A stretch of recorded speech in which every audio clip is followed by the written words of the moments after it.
Good afternoon, ladies and gentlemen. My name is Klaus, Swedish I am, and the guys in the cockpit with me. Per will be the relief captain today, meaning that Oliver will be sitting in the right-hand seat for takeoff and landing. Okay, Los Angeles it is. Out of Stockholm, you've noticed already, good weather. I believe it's going to be runway 19. That means not a long taxi. And now it's a little harder. On the older airplanes, the 73, we used to be able to stop it by hand. But I don't know it's going to try this one, so we try to look as good as we can. And make sure there's no cracks or any dents in... That's it. Now you've done a quick walk around on the 787 Dreamliner. The fuel flow should be steady, which it is.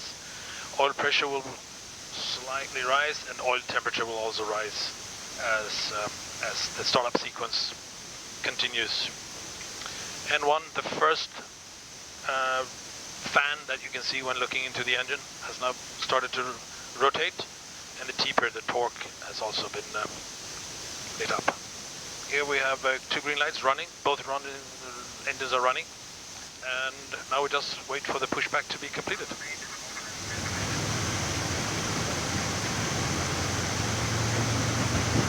One.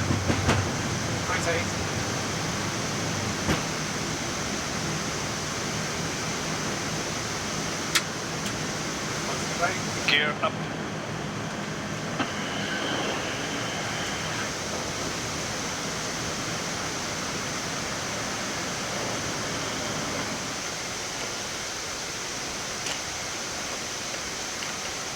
After takeoff checklist.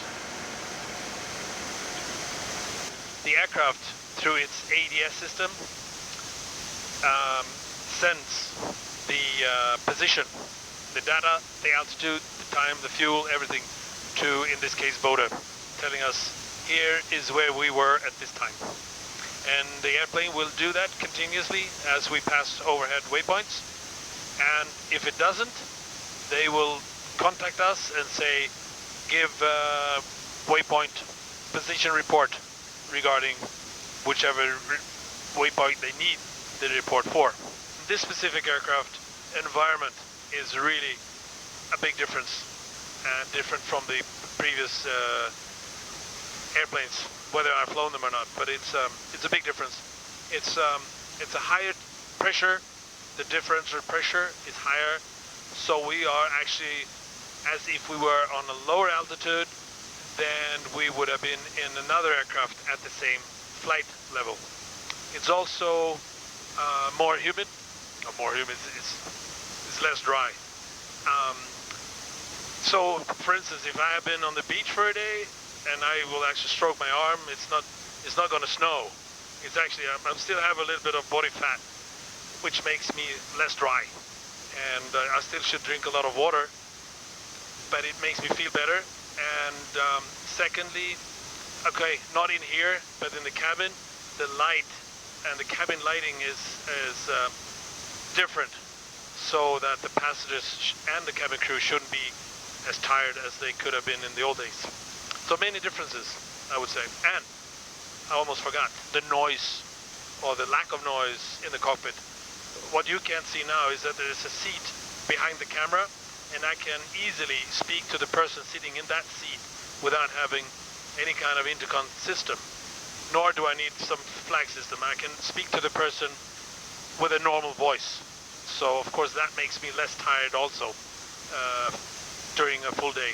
Like today, 10-hour, 30-minute flight time. It's really to the better, for the better.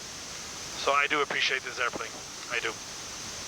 Los Angeles, good afternoon, North Shuttle 7087, flight level 430. North Shuttle 7087, only center, good afternoon. 5816, Los Angeles, Sorry, go ahead for 5816. 5816, runway 24 left, line of point. Line point 24 left, comes 5816. Speed brake up.